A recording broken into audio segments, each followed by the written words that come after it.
বাবা আমাদের একটুও মিস করছে না। কেমন খুশি খুশি করে বললো খুব ভালো আছি। তা নয় সৌম্য, বাবা ওখানে খুব ভালো কাজ করছেন। যে পেপারটা ওখানে পড়ছেন প্রত্যেকটা ডক্টর সেটা খুব অ্যাপ্রিসিয়েট করেছেন। না ধরো। ও হ্যাঁ মা, জানো আদিত্য বলছিল ও কয়েকজন ইনারের সঙ্গে কথা বলেছে, তারা নাকি এখানে নার্সিংহোমে ইনভেস্ট করতে রাজি আছে। তাই নাকি? হ্যাঁ। ভালো বাবা, সব ভালো। এতদিন তো একেবারে সংসারটা মনে হচ্ছিল একেবারে অশুভ ছায়া ঢুকে গেছে। এবার থেকে মনে হচ্ছে সবকিছু ভালোই যাবে, তাই না রে? তাই তো দেখছি। মাতাজির ওখানে গিয়ে ওই শান্তিযজ্ঞ করার পর থেকে মনে হচ্ছে সবকিছু ভালোই যাচ্ছে, তাই না? জানো মা, লতা কিন্তু আমাকে বলেছিল মাতাজির ওখানে গেলে একটা অদ্ভুত শান্তি পাওয়া যায়। আর তাছাড়া সেদিন তো আমি চোখের জলে শুধু ভেতরের শান্তিটুকুই চেয়েছিলাম। অন্তরের চাওয়াটাই তো আসল রে না।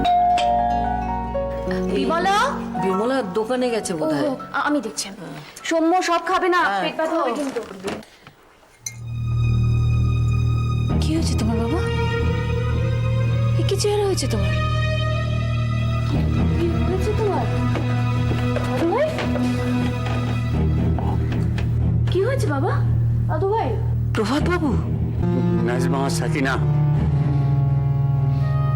দুজনকে শেষ করে দিয়েছি হরনাথ হালদার। সে কি? টুকাই বাবু, চলো তো ভেতরে এসো, ভেতরে এসো। দাদু ভাইয়ের কি হয়েছে? কিচ্ছু হয়নি, আমি বলছি ভেতরে এসো, চলো। এই আমি আসছি আসছি, চলো। তুমি এসব কথা জানলে কি করে? কোথা থেকে জানলে? চন্দনা বলেছে। চন্দনাকে? হরনাথের আর এক শিকার। জামাল ভাই ভীষণ ভেঙে পড়েছে। আমাকে তুই একটু সাবধানে থাকবি। এই হরনাথ সাপের চেয়েও ভয়ঙ্কর। রাস্তাঘাটে একা বেরোবে না। ঠিক আছে ঠিক আছে বাবা, শোনো। রাস্তাঘাটে কারোর সঙ্গে কথা বলবি না, ফোনে কথা বলবি না অপরিচিত কারোর সঙ্গে। আচ্ছা ঠিক আছে, আমি সাবধানে থাকবো, হয়েছে? আমাকে জামাল ভাইকে একবার উকিলের কাছে যেতে হবে। মৈত্রী ম্যাডামকে সব খুলে বলতে হবে। যাওয়াটা কি খুব জরুরি? না, তুমি তো কিছুক্ষণ আগে বললে যে হরনাথ বাবু লোকটা অত্যন্ত খারাপ। কিন্তু দুটো প্রাণ এইভাবে চলে গেল, চোখের সামনে দেখে তো আমি চুপ করে থাকতে পারবো না। আমার ধর্মে সইবে না, আমাকে যেতেই হবে। চন্দনাকে সাবধানে রাখতে হবে। সব জানে ও, হরনাথের সব কীর্তি কেলেঙ্কারির কথাও জানে। আমি যাই মা। আমায় কিন্তু ফোন করবে। আমি কিন্তু খুব চিন্তা করব। না আমি করবো, ফোন করবো, চিন্তা করিস না। বাবা, আরে আমার কিচ্ছু হবে না, আমি ঠিক থাকবো, তুই সাবধানে থাকিস।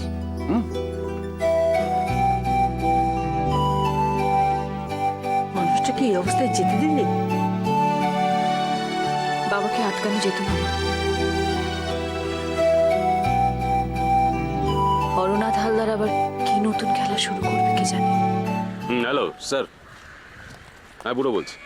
হ্যাঁ বল। স্যার ওই বুড়ো দুটো প্রভাত আর জামাল আবার এসেছে স্যার ওই লয়ার মৈত্রীর বাড়ি। তুই কোথায়? কালুয়াকে বলেছিলাম স্যার ওই বুড়ো দুটোর উপর নজর রাখতে। ও খবর দিল বুড়ো দুটো নাকি আবার এসছে ওখানে। ঠিক আছে স্যার ওই জামাল,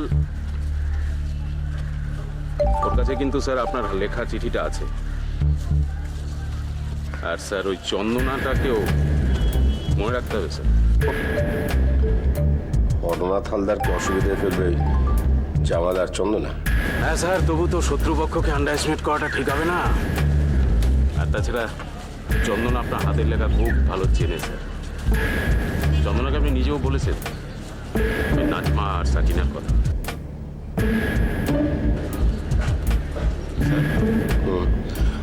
শোন, আজকে ঠিক রাত 10টার সময় আমার বাড়ি চলে আসবে। Okay sir. তুমি হচ্ছে একদম সেন্ট্রাল ফরওয়ার্ড, বুঝছো?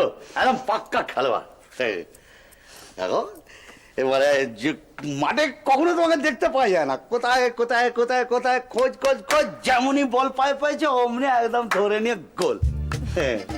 বাকি তুমি গেছিলে, তুমি না গেলে বাবা, আমি যখন ওই অত লোক নিয়ে একদম নাজেহাল অবস্থা, তখন তুমি এসে কেমন সামাল দিয়ে দিয়ে লাস্ট টাইম।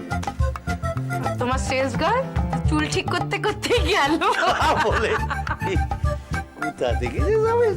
আর গৌরবকে বলো, হ্যাঁ কিরম পড়াপাট ছিপিগুলো সব তুলে দিচ্ছিল বলো বাপকা বেটা। বাপকা বেটা, তো বাপকা বেটার কি হলো? তোমার তো ছিপি খুলতে খুলতে করে লেজে গোপরে অবস্থা।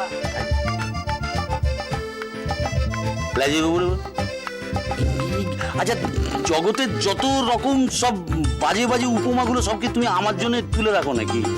কি ভাবো কি বলো তো আমাকে, যে আমি আমি কি এমনি এমনি দোকানটা সামলাচ্ছি নাকি? আমার কি ঘটে একটু বুদ্ধিশুদ্ধি কিছু নেই? আছে, কে জানে? বুদ্ধিশুদ্ধি তার লকারে রাখা জিনিস নয়, মাঝে মধ্যে একটু খরচা করতে হয়। আমি দেখেছি না, তুমি এই আমার গৌরব না থাকলে তুমি ওই সাপের কটা পাতাকে কি 7টা 8টা যাই হোক ওই তুমি করো।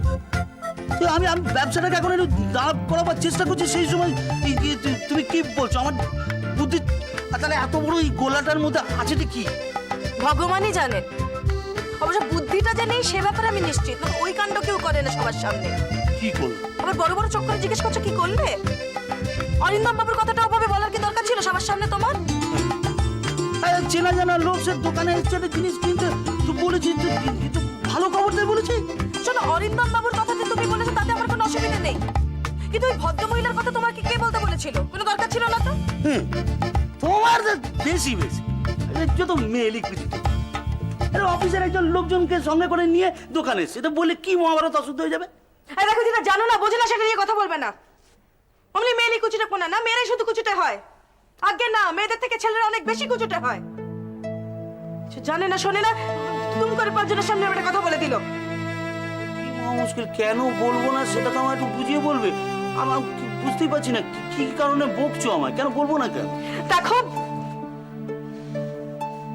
আজ মালার জীবনে যে কারণে এতটা অশান্তি, যার জন্য মালার আজ এই অবস্থা, তার জন্য কি দায়ী জানো? ওই মেয়েটি। এ বাবা, হ্যাঁ, ওই মেয়েটা। অরিন্দম বাবুর সঙ্গে এই মেয়েটার একটা সম্পর্ক রয়েছে, তার জন্যই তো ওদের সংসারে। এ বাবা, তাহলে তো ডালমি বহুত কালা। তুমি কি গো, তুমি আমার কথায় কথায় চিমটি কাটো, তোমার চিমটি কেটে আমাকে আটকে দিতে পারলে না? আগে বলবে তো। কি মুশকিল, তুমি যে এইটুকু বুঝতে পারবে না সেটা আমি কি করে জানবো? আর আগে বললি বা তুমি কি করতে? ওই দিনগুলো জামা কাপড়ই বিক্রি করতাম। বুদ্ধি। হায় ভগবান,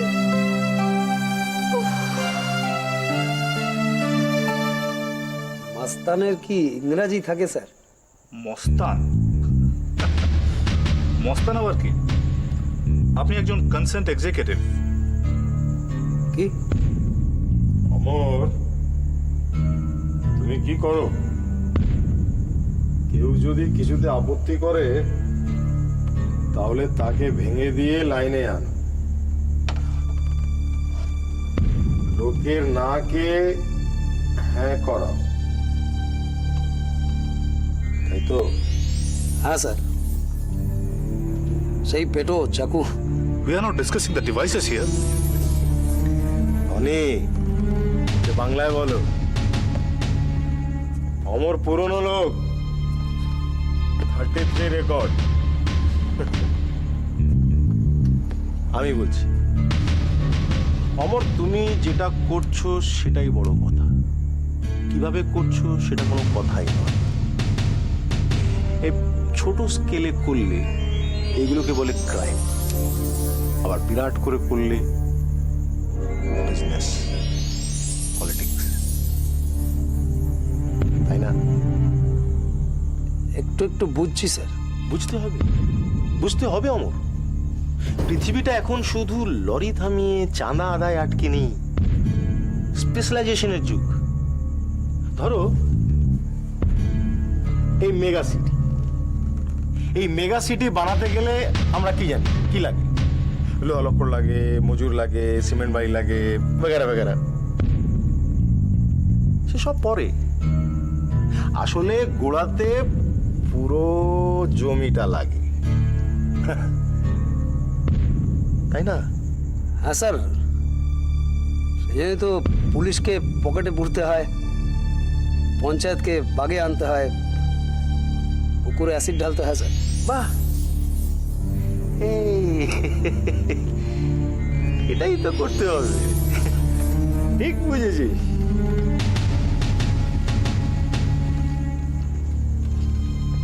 কিন্তু হচ্ছেটা কই? কেন স্যার?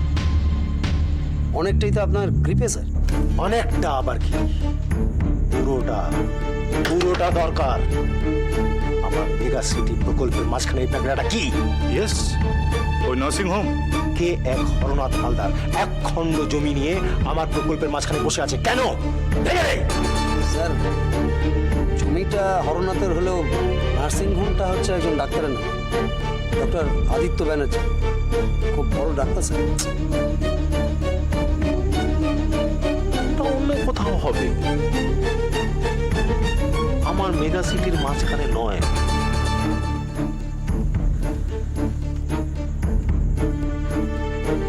অমর, হরনাথের জমিটা আমার চাই। বৌমা, ও বৌমা, একবার এদিকে এসো তো। কি হয়েছে? একজন ভদ্রলোক এসেছেন তোমার সঙ্গে দেখা করতে। মানে আমার সঙ্গের কেউ কি? না না না, সঙ্গে না, বললেন তোমার পরিচিত। ওই তো রয়েছেন, দেখো না। আমার পরিচিত?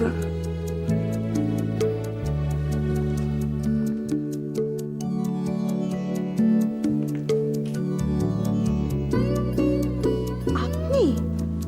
নমস্কার, আমি আচ্ছা, কি ব্যাপার বলুন তো? তখন থেকে আমি এখানে একলা বসে বোর হচ্ছি। কি ব্যাপার? না মানে আপনি আপনি আমার বাড়িটা খুঁজে পেলেন কি করে? বলতে পারেন অঙ্ক আর খানিকটা ধারণা। আপনাকে তো একদিন এই গলির মোড় দিয়ে এগিয়ে দিয়ে গেছিলাম, সেটা চেনা ছিল। তারপরে লোককে জিজ্ঞেস করলাম, ব্যাস হয়ে গেল। বাবা, একটু শুনবেন? আপনার সঙ্গে আলাপ করিয়ে দিয়ে আমি ওর কথা আপনাকে অনেকবার বলেছি। ওই কৌশিকের দাদা, সিবিআই অফিসার। নমস্কার। ও আচ্ছা আচ্ছা, নমস্কার নমস্কার। বসো বসো। এই দেখো, তোমাকে তুমি বলে ফেললাম, কিছু মনে করেনি তো? না না, কি বলছেন আপনি? তো আমাকে তুমিই বলবেন, নিশ্চয়ই বলবেন। আচ্ছা, সীমা দেবী, আপনি নিশ্চয়ই আমাকে দেখে খুব অবাক হয়ে গেছেন। হ্যাঁ, একটু তো অবাক হয়েছি। না না, একটু না, আপনি আমাকে দেখে একেবারে চমকে উঠেছিলেন এক্ষুনি। তোমরা কথা বলে, আমি আছি ওদিকে একটু। সে তো নিশ্চয়ই। না না, শুনুন, আমার জন্য কিছু করতে হবে না, আমি এক্ষুনি খেয়ে বেরিয়েছি। আবার খাবেন চা? না না, শুনুন, আপনি বসুন এখানে, আপনার সঙ্গে দরকারি কথা আছে। বসুন।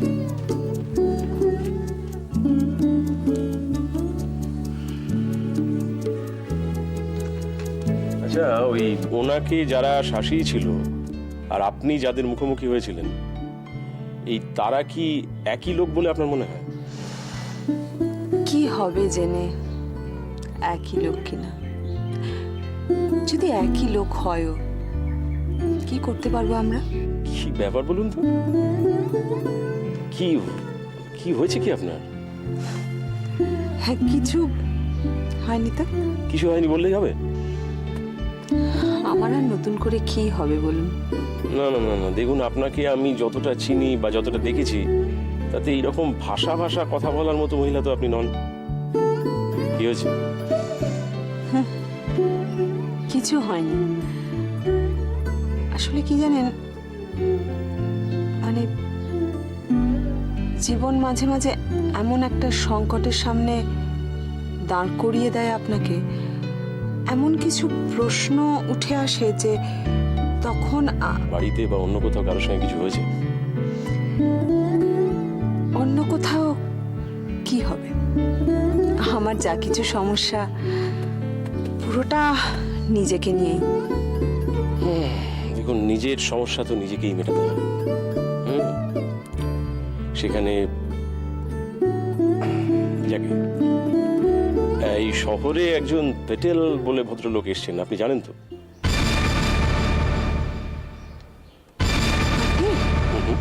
মিস্টার পেটেল, ইন্ডাস্ট্রিয়ালিস্ট, ইনভেস্টর, বিদেশে থাকেন, এখানে এসেছেন এবং এখানকার মন্ত্রীদের সঙ্গে তার নাকি খুব দহরম মরম ওঠা বসা, অফিস দুবাইতে।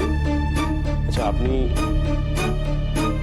এই পেটেলের কথাই তো আমাকে বলেছিলেন, তাই তো?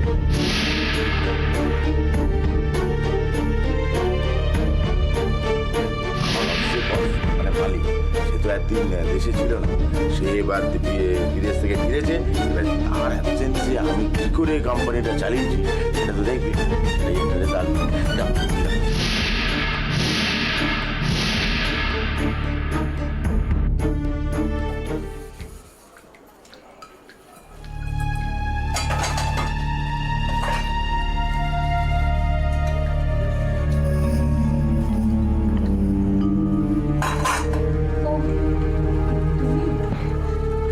ভয় পেয়ে গিয়েছিলাম।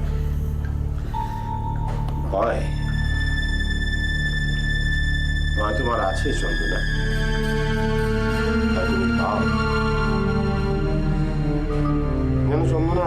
পৃথিবীতে কিছু মানুষ আছে যারা নিরুদ্বেগ নিশ্চিন্ত জীবন একেবারে সহ্য করতে পারে না। জীবনে একটু অ্যাডভেঞ্চার না হলে তাদের চলে না। কথাগুলো কি তুমি আমাকে বলছো? বাহ, সাবাস, এই তো বুদ্ধি খুলেছে। তাই তো ভাবি বুড়ো দুটো এত সাহস পাচ্ছে কোথা থেকে? এত ঘন ঘন বুড়ো দুটোর সঙ্গে যোগাযোগ করা হচ্ছে কেন?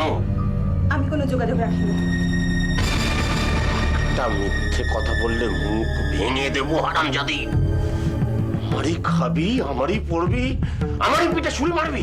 আমি আমি কিচ্ছু জানি না। উকিল বাড়িতে এত যাতায়াত কিসের? ওরা এত জোর পায় কোত্থেকে?